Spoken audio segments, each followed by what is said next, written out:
আয়নের পাপা বাড়িতে গিয়েছিল আর আসার সময় আমার জন্য অনেকগুলো আম লিচু নিয়ে এসেছে। আমাদের পাবনার আম লিচু খেতে অনেক বেশি মজা, বিশেষ করে লিচুগুলা অনেক বেশি মিষ্টি হয়, একসাথে অনেকগুলা লিচু খেয়ে ফেলা যায়।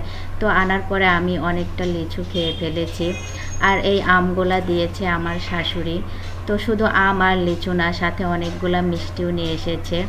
আমি যেহেতু অনেক বেশি মিষ্টি পছন্দ করি, তো সে যখনই পাবনাতে যাবে আমার জন্য মিষ্টি আনবে। আসলে এমনটা হয় না যে সে পাবনা গিয়েছে আর আমার জন্য মিষ্টি নিয়ে আসেনি। তো আমার বেশ কিছুদিন ধরে রসগোল্লা খেতে ইচ্ছে করতেছিল, তো সে অনেকগুলো আইটেমের সাথে রসগোল্লাটাও নিয়ে এসেছে। তো এটা দেখে তো আমি বেশ খুশি হয়ে গেলাম। আর আমাদের পাবনার মিষ্টি কিন্তু অনেক বেশি মজা, রসগোল্লাটাও অনেক বেশি মজা হয় খেতে, এটাকে আমরা রাজভোগ বলি। তো আমরা পাবনার যারা আছি তারা তো জানি এই রসগোল্লা বা রাজভোগটা খেতে কত বেশি মজা হয়। তো রসগোল্লা মুখে দিয়েই আমার সেই ক্লাস 7-এর রসগোল্লা গল্পের কাস্টম অফিসারের কথা মনে পড়ে গেল।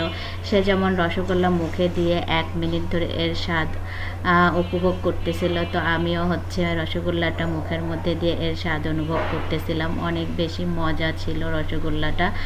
তো আম লিচু রসগোল্লা মিলে অনেকটা খেয়ে ফেললাম।